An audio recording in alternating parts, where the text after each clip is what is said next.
On the night of December 27, 1948, the world's largest passenger aircraft, Douglas DC-3, took off from Miami heading toward Florida.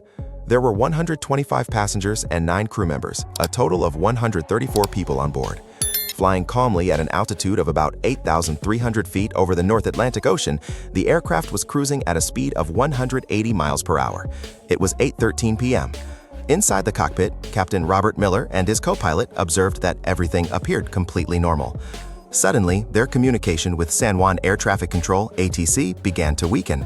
Captain Miller reported that they were facing a minor technical issue. Those words became his last transmission. Within just 10 seconds, the aircraft disappeared forever from ATC radar. Its last known location was right in the middle of the Bermuda Triangle.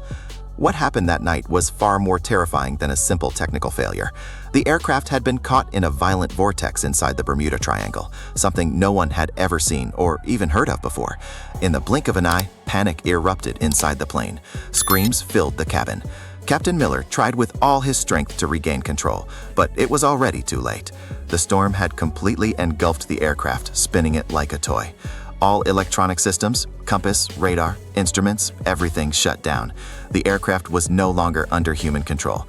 It was being hurled blindly at the mercy of the storm.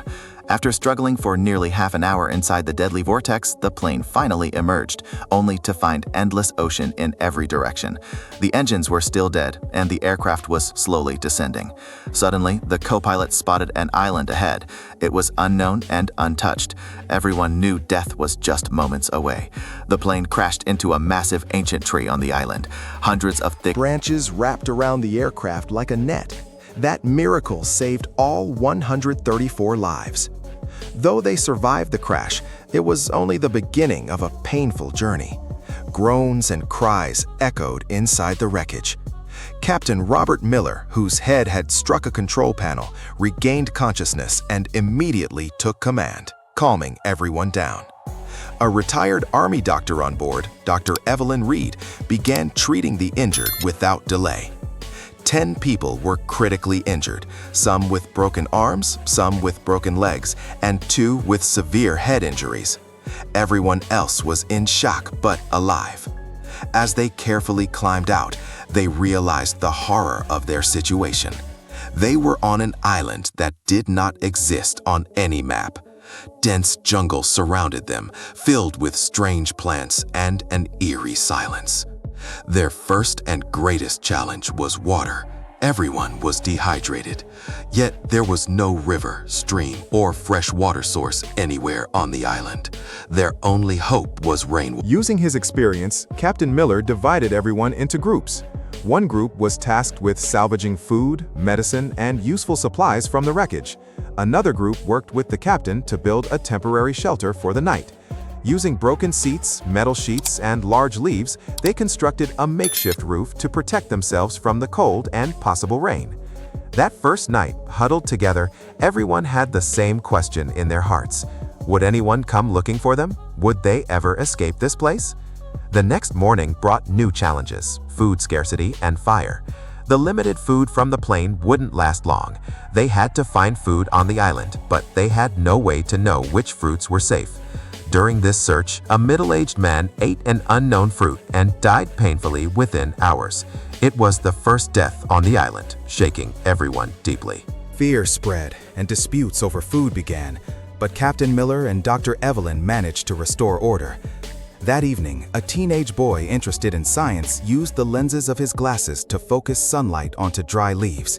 After hours of effort, smoke rose, and then a small flame appeared. Fire. It was a huge victory. Fire meant cooked food and protection from wild animals at night. Meanwhile, an engineer on board, Arthur Weiss, tried repairing the broken radio. After intense effort, he managed to transmit a weak signal with their last known location and a plea for help. But no response came. The radio battery soon died. Their only connection to the world was gone. Days passed. When 10 days went by with no rescue, 4 boys and 1 girl lost hope. One night, while everyone slept, they secretly took a small boat made from wreckage and went out to sea. They never returned. What happened to them remains a mystery.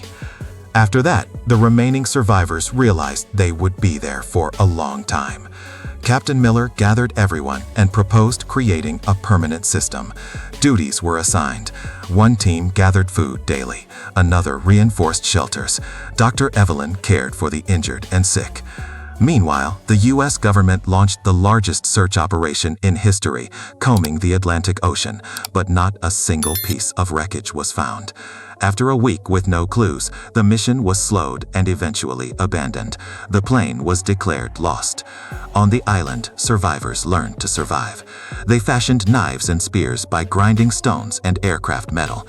Their biggest threat was wild boars that attacked at night. A hunting trainer on board taught them how to use spears and traps.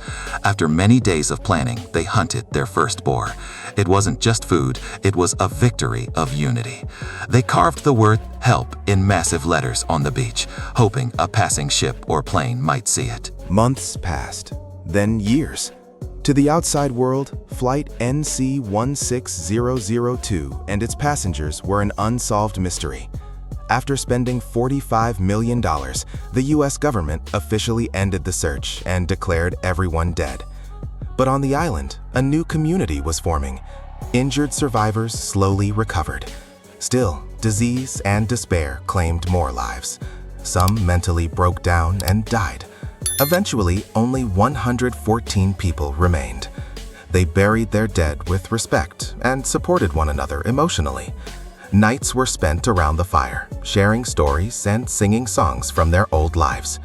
After about 18 months, a baby was born on the island, a symbol of new hope. 2 years passed. Farming began. Fishing techniques improved. But the desire to return to civilization never faded. Led by engineer Arthur Vance, they decided to build a large boat, their most ambitious project. After months of hard work using aircraft parts, wood, and vines, the boat was ready. 25 of the strongest and most experienced people set sail, promising to return with help. But miles from the island, a violent storm struck. Massive waves overturned the boat. Only a few managed to swim back. 16 people died. It was the greatest tragedy yet. Including disease and earlier losses, 31 people had died and 5 had vanished. Only 98 remained. Hope shattered. Many accepted the island as their grave. 5 years passed. Children born on the island knew no other world. Cars, electricity, and cities were fairy tales to them. But as resources dwindled, tensions grew. The survivors split into 2 groups, one led by Captain Miller, determined to escape, and another believing the island was their destiny. During an inland expedition, explorers discovered ancient ruins and a human skeleton inside a cave, along with a rusted piece of aircraft metal, proof that they were not the first to be trapped here. The Bermuda Triangle deepened. 7 years passed. Disease and starvation claimed 16 more lives. Only 82 people remained. Then, in the 8th year, a devastating cyclone destroyed shelters and crops. Weeks later, a powerful earthquake struck. Mountains crumbled, trees uprooted, chaos erupted. But unknowingly, this disaster became their salvation. The earthquake shifted the aircraft wreckage, exposing hidden wires and equipment. Days later, while inspecting the debris, Arthur noticed the radio positioned differently. At the same time, a rare solar flare disrupted Earth's magnetic field. By sheer miracle, when Arthur flipped a switch, static crackled. With trembling hands, he connected remaining wires. For the first time in 9 years, the radio light turned green.